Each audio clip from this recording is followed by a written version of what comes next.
Hey, I'm Jan. If you've been watching, you know that we have been building a whole new show. Every episode, we tackle a topic from different angles and give you space to process the stories behind the headlines. And also, we have been building a whole new studio.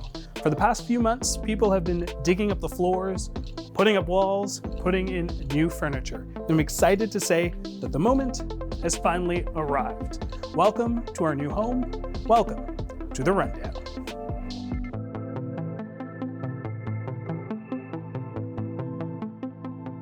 President Donald Trump recently announced he'll introduce a 10% tariff on 8 allies who are opposed to U.S. control of Greenland. He threatened that the tariff would rise to 25% if there's no action by June. In response, Prime Minister Mark Carney said the following: "We're concerned about this escalation. We will always support sovereignty and territorial integrity of countries wherever their geographic location is. Decisions about the future of Greenland are for Greenland and Denmark to decide." Trump is clearly not on the same page. So what role can and should Canada play here? How can we protect our historical alliances when our allies are so dramatically at odds? I got insight from Carrie Buck, former Canadian ambassador to NATO, Globe and Mail columnist Andrew Coyne, and Seva Ganitsky, an associate professor of political science at the University of Toronto.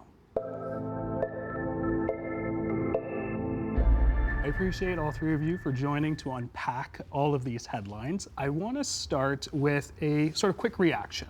If I was to ask you a month ago, how would you react if someone told you that a bunch of NATO countries were going to send troops to Greenland to deter Trump's threats to invade it, or that he would threaten them with tariffs? Andrew, what would you say? A month ago, I'm not sure I would have been that surprised. He's been on an escalatory spiral for some time. His behavior's been getting worse and worse and worse. And the best rule of thumb is whatever you think it's as bad as it can get now, it's going to get worse tomorrow. So a year ago, if you'd asked me, I would have said, oh, come on, not even Trump's that crazy. But we've been watching over the last year how much worse it's becoming. Seva, was this on your bingo card? Well, I agree with Andrew that this is something he's been escalating towards. So a month ago, I wouldn't have been as surprised. Maybe even a year ago, I wouldn't be as surprised. What I'm sort of pleasantly surprised at is that the Europeans are taking this seriously. And, you know, they're sending troops. These are symbolic numbers. But at the same time, it's sending a message that we will stand up to this. We're not going to be bullied. We have the political strength. And strength is the only language Trump understands. So hopefully that sends the message that he needs to hear. Gary? I'm shocked but not surprised. Trump has indeed gone on about Greenland, but Greenland's also been part of the security kind of architecture of the U.S. since the Cold War. But I'm shocked because this is the first time the U.S. has openly threatened a military action against an ally since well before the war. So an odd direction that doesn't serve U.S. interests at all. Yes, the Europeans have responded in a way, but this is a previously planned exercise, and the main message is to Russia, but ancillary messages to the U.S. as well, that NATO's got this. Gary, you mentioned the Europeans. Let's talk Canadians. Of course, Prime Minister Carney expressed solidarity with Greenland, yet hasn't sent troops to Greenland as of yet. What do you make of that? Well, I think Canada's first job is to defend the principle of sovereign equality of states, inviolability of state borders, and self-determination of Indigenous peoples. What all that adds up to is send the message that international law matters and that the U.S. can get what it wants through existing mechanisms like NATO and their defense treaty. They don't need to muse about invading Greenland. It undercuts NATO, it undercuts U.S. interests. Should Canada be sending in troops? First question is, should anybody? And clearly, yes, the Europeans need to. This is crossing all kinds of lines, not just vis-a-vis the United States, but also they've got to be keeping one eye on Russia as well. So, as was said, force is the only language Trump understands. They tried appeasement and flattery and bribery, and none of those have worked. So if the Europeans are going to be sending troops there, I think the question is, should Canada? I think it has to be yes. We need allies at this point in time more than we ever have. We've not always been a good, responsible ally. We really need to step up and be a responsible ally now. So if they're sending troops, we have to as well. Can we clarify, how many troops are we talking about at this moment? We're talking just a handful. Yeah, exactly. They are, I think it was said, it's a symbolic force. It's what they call a tripwire. But we'll see. It may grow into a larger force. The point is they want to make it clear to Trump This is not going to be, rolling in and taking out Nicolas Maduro. If you're doing this, you're facing military consequences potentially, but certainly you're facing all kinds of other consequences in terms of trade policy, in terms of closing U.S. bases, et cetera, et cetera. Seba. Well, Carney is kind of in an impossible situation here. He has to slowly distance himself from the U.S., but still kind of maintain a pleasant facade towards Trump. That's right. It's kind of like, you meet a wild bear in the woods, you back away slowly, but maintain eye contact, or he'll take that as weakness. So as far as sending troops, I don't know. I don't know if it might be seen as a provocation or if it would be helpful. Clearly, there has to be something more than saying nothing. So I think the thing to do for Canada is to keep strengthening military presence in the Arctic, sort of slowly and patiently, and increase surveillance capabilities so that if U.S. complains, they can say, look, we are taking this seriously. And I think that's the safe but boring way to go forward. Gary, I'll get you to add on there. If it's not troops, what should Canada be doing? Well, I think the thing right now is to de-escalate with Trump, but also to double down in the Arctic, as Seva said, and to double down on reinforcing the principles behind NATO. So to de-escalate, I think Canada sending troops this week would be a mistake. We're vulnerable this week after Carney's trip to China and waiting to see how Trump reacts. So far, the reaction's been fairly positive, but we're more vulnerable right now. I think slow and steady is the order of the day. So diplomacy centered around NATO, centered around Arctic, and when we do more in the Arctic, anchor it in NATO, because as Andrew said, we need allies to do anything. And it's an important political signal right now, too. Andrew, I'll get your take. The word diplomacy is thrown around, but we're dealing with Trump here. So if it's not troops, what is it? Well, it's got to be, if you're talking about Canada's interests, it's got to be diplomacy plus. Just being nice to Trump is not going to do it. Just, talk softly, et cetera. We have to show that we have allies. We have to show that we have options. That's part of the point of the China trip. We've got to show that we're not to be messed with, that we will be the porcupine, that if you try to play with us, you're going to get stung. These all have to be part of the process. You can wrap it in cool, calm demeanor. You can wrap it in unprovocative language. But the message behind the scenes that's got to be sent is we're not going to be pushed around. And we have options, we have abilities to make that point. All right, Seva, Greenland aside, the recent arrest of President Maduro in Venezuela, to what extent could it embolden the Trump administration, Trump himself, to intervene in other countries? We've heard a number of countries been listed: Colombia, Mexico, Cuba, and of course, Canada. What is the message sent here? Well, the Maduro operation was designed to be quick and easy, sort of, right? Literally fly in, grab the guy and his wife, and fly out. No occupation, no American casualties, no American boots on the ground. That seems to be the template that Trump prefers. Keep it to a single news cycle. Don't get bogged down in something that where he has to spend political capital. So yes, we could see something similar with maybe Cuba, some kind of leadership decapitation, or Colombia under the pretext of fighting drug trafficking or something like that. But a real occupation requires political stamina. And frankly, I don't think the administration has the attention span for something like that. Trump once again wins that fit in a single news cycle. Gary? Well, Trump's definitely got the wind in his sails. He sees using the military as a tool to achieve some immediate transactional benefits. He sees that as a good thing.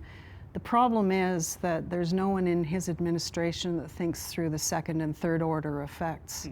So even in Venezuela, what was a short, sharp operation, think through what's going to happen over the medium term in Venezuela, and is that going to be in the interests of the U.S.? It's not clear that it is. So it's a conundrum because there's no one left in the administration who will tell Trump when he's going in the wrong direction. Second problem created for the American military, the Washington Treaty, the NATO Treaty, is the law of the land in the U.S. So if they were to move militarily on Greenland, they're violating American law as well as the Washington Treaty. How does that place American military? Are they going to obey those illegal orders? It's a really hard place to put people in. It's been troubling because so far, lower ranking officers have been obeying illegal orders. The stuff in the Caribbean, for example. But invading Greenland, others have made the point, all of the members of the Joint Chiefs of Staff would have to resign morally and legally in the face of that kind of command. Whether they will or not remains to be seen if it comes to that. But there's a tendency, we always have to guard against the tendency to ascribe normalcy to Trump, to ascribe normal motives, normal assessments. He's out of his mind, and he's surrounded by people who are not clinically out of their mind, but are fanatics and cannot be assessed. So yes, he goes in for military operations that are theatrical, that look good on TV. And usually I would say, if you're talking about any other leader, oh, come on, that's not how the world works. With this, you have to really look at it through that kind of lens. Seva, in light of all of this, how vulnerable to annexation is Canada's Arctic region? Well, Canada right now, I think, is still in a different category than even Greenland.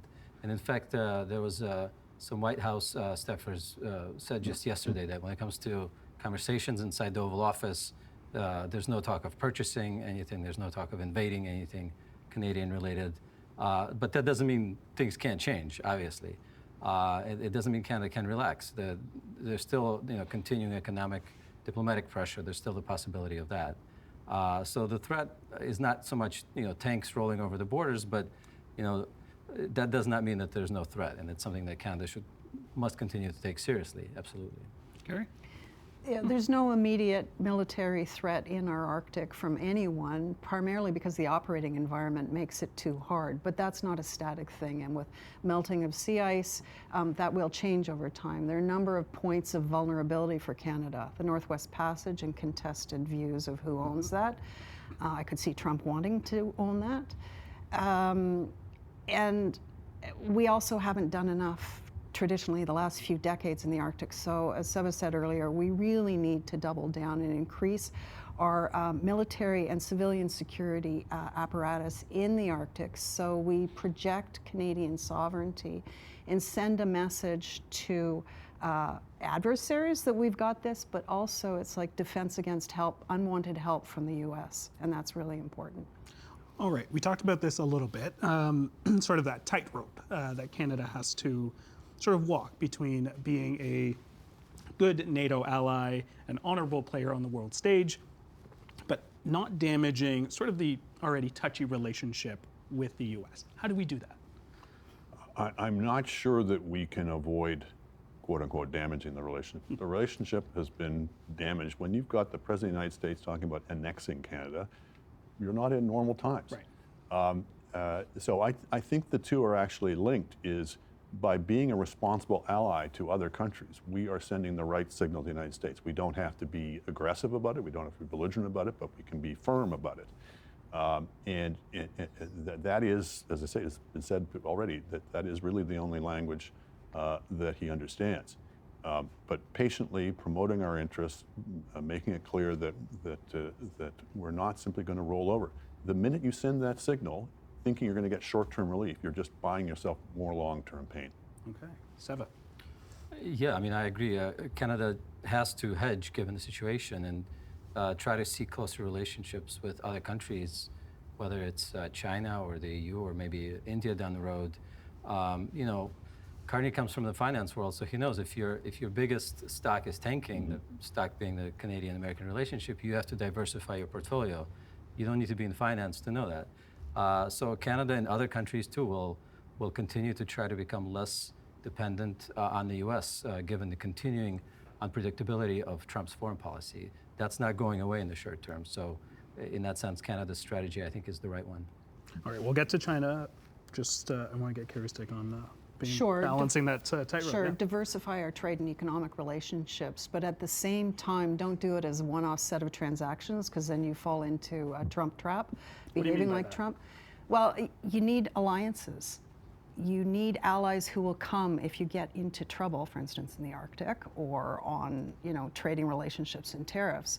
And in order to do that, you have to reinforce some of those tables where we already have allies, like NATO and parts of the UN, I'd say, and build new alliances with countries that are natural allies, but we've let lie fallow, like Mexico and South Korea, and they're doing some of that. So build that up so you've got friends when something bad hits the fan. And at the same time, geography matters, and it's inescapable for us. And they're always going to be a big trading relationship.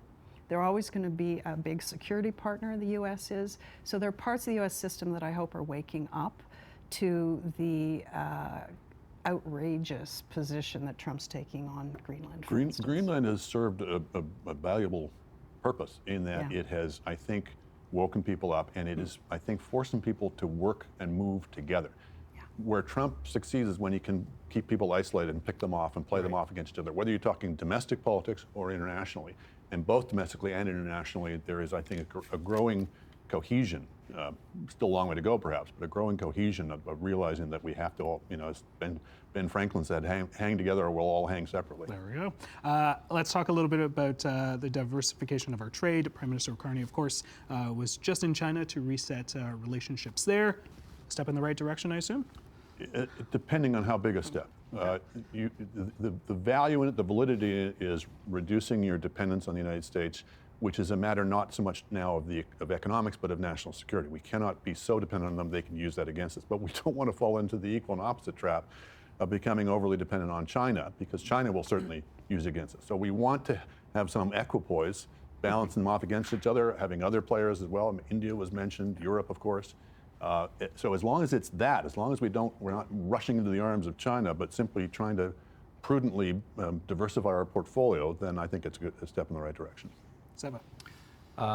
Yeah, so I don't know if it's right to call it the right step or the wrong step. It's sort of a necessary step at this point, given the situation that comes with its own costs, as has already been mentioned. But Canada is over-leveraged on the relationship with the U.S. I think that's fair to say. And so reaching out to China is not anti-Americanism, that's just basic risk management at this point, I think. Now, the problem for Carney and for Canada is that you don't want to get into this spiral where you hedge away from America and Trump sees that as an insult and puts more pressure, which forces Canada to hedge more. That's not a sustainable spiral, not a sustainable cycle. So Carney has to keep threading that needle, basically, of diversify enough to have options and to show that we have options, but not so much that it becomes a source of grievance for Trump, who is essentially driven by grievances, personal grievances for his foreign policy. Sure. So Canada was the first of Washington's allies to reach out in this kind of structured way to put the relationship with China back on some kind of footing. So I think that's an important message to the U.S. I agree that the pragmatic areas that the PM and the government has picked out to cooperate with China make a lot of sense right now. The challenge will be keeping it in that box, and I'm not convinced that China has the same understanding of what the limits and the guardrails are for that relationship. And the China that interfered in domestic affairs prior to the deal is the same China that will do it afterwards. The good thing is that there'll be a lot more channels to talk to China about these worries, but the difficult thing to manage is that we've got more invested now and they're bigger than us. And so it'll be really hard pushing back when China wants to do something that's not in Canada's interest. Okay, early days. We have a minute left. I have one question for all of you. Out of 10, how would you rate Canada and its foreign policy right now, Seba? Oh, it's very hard for me to reduce that to a number. I mean, I grade my students' papers, so maybe I should. That's why I go to you first. Yeah, I mean, Canada right now is being very pragmatic and not being sort of splashy rhetorically, which is the right thing, and it's doing what it should be doing. I'm not sure I can put a number on that, but that's my evaluation. Carrie? I think they're doing a really good job at threading a needle. The challenge right now is that there's some principles that are important and in Canada's interest that haven't been spoken about a lot. Sovereign equality, democracy, and those kind of values that get us the allies we need and that are really compelling. So that's an area where I'd give them maybe a 6 out of 10, but on the rest of it, I'd give them an 8.5 out of 10. Okay. Principles and values are very important, but we're also faced with a series of judgment calls. There's no kind of, out-of-the-box policy that you can enact here that will solve this. When you're dealing with a one-off, a one-of-a-kind like Trump, who just does not react the way any normal world leader does, I would cut a lot of slack to anybody who is in the Prime Minister's job. but it really places a premium on judgment and leadership. And that's really how we're going to assess him going forward, and of course weighing him against the other potential leaders in that regard. And that's unfortunately where we're going to leave it. I'm sure we will have this conversation at another time. Andrew, Seva, Carrie, thank you so much. Really appreciate it. Very good. Thank you. Since late December, Iranians have been taking to the streets, protesting dire economic conditions and calling for an end to the Islamic Republic government. The regime has responded with brutal crackdowns, reportedly killing thousands. U.S. President Donald Trump has pledged to help the protesters, and military action seems to be a real possibility. I sat down with Maral Karimi, a faculty lecturer at the Toronto Metropolitan University, who was born in Iran soon after the 1979 revolution. We talked about whether U.S. intervention could help or hurt the cause, what our own government should be doing, and how Iranians in Canada are coping. Things are obviously tense when we talk about Iran right now. Can you give us a sense of the toll on the Iranian community here in Canada? Obviously not a monolith, but can you give some stories? What are we hearing? Are people trying to get in touch with family? What are the conversations you're hearing? Well, the community, as you said, is quite tense. They're worried about loved ones back home. As the lines of communication are slowly being reestablished, and most of the time it's only phone and it's only one way they can connect with loved ones. Oftentimes they're horror stories of very short conversations. Sometimes the news is, I talked to my dad or my mom or my cousin, and yesterday I read a family has lost 10 members in the protests. We're all good, but there is a bloodbath. We've seen things that we can never forget, and we need the international community to help us. One of the voices that has sort of come up through this conversation, but through the headlines, is actually Exiled Crown Prince Reza Pahlavi. He's outlined his aspirations if the Iran theocracy was to be toppled. What's on the top of his list? Well, your guess is almost as good as mine, Jayan. It's over the years, Reza Pahlavi has flip-flopped from I'm just an inspirational leader to I'm the crown prince to I can only lead, I would only lead the transition, to sometimes even, people will vote and we'll find out. So we're not sure exactly. His latest iteration is that I am going to lead this uprising.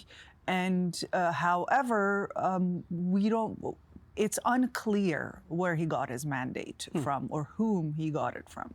The exiled crown, Prince Reza Pahlavi, has mentioned that he does not want a pursuit of nuclear weapons. He wants to confront drug trafficking, an immediate recognition of the state of Israel. Some experts have pointed out that the exiled crown prince's aspirations are exactly what Donald Trump wants to hear. Your thoughts? Well, he is aligned. He has largely aligned himself with the Israeli right and the American right, the two groups that have the most potential to support him to reinstate monarchy or lead Iran, which brings me to my previous point of it is difficult to trust a figure that, on the one hand, states that he is only wants to be the transitional leader, right. And on the other hand, the points that he puts forward are more likely. They're the aspirations of a leader, of a long-term leader. And let me remind you that we, in the recent history, we've had a very similar figure called Ayatollah Khomeini. And I've studied and I discuss in my book the rhetoric of Ayatollah Khomeini, both prior to the 79 revolution and after.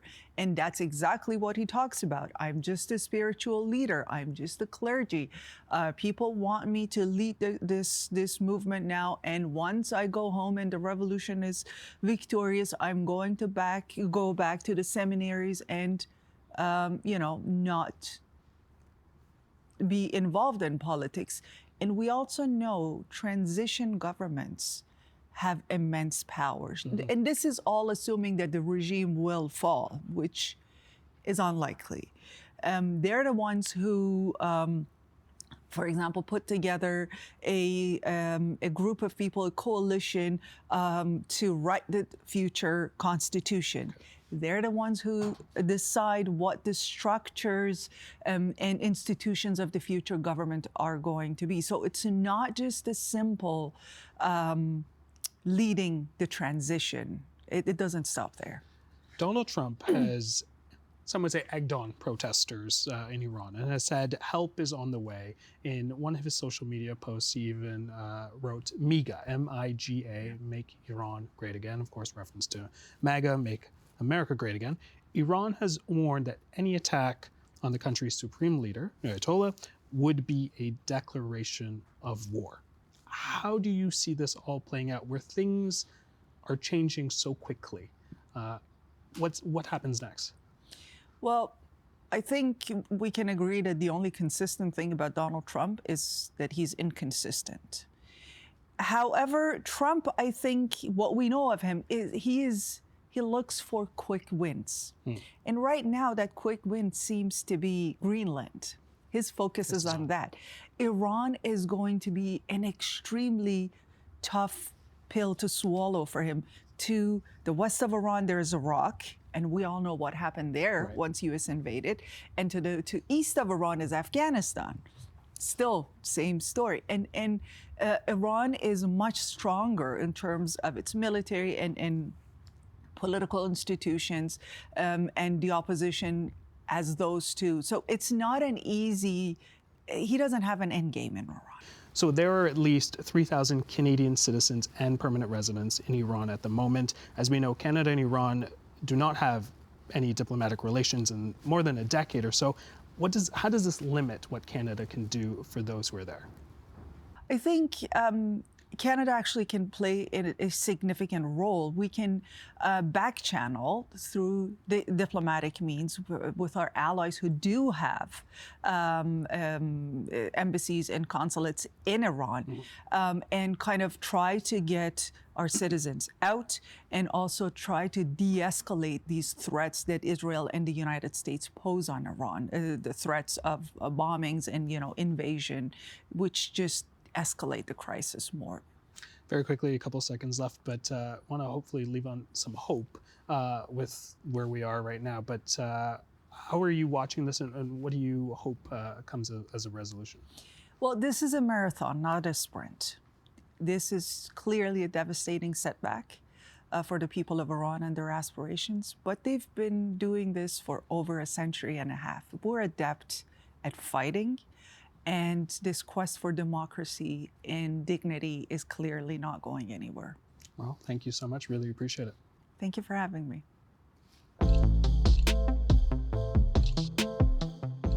We want this show to be for you and the things that matter to you. What do you want us to cover and dig into? Let us know by going to tvo.org/rundownfeedback or leave us a comment on YouTube. Until then, see you tomorrow.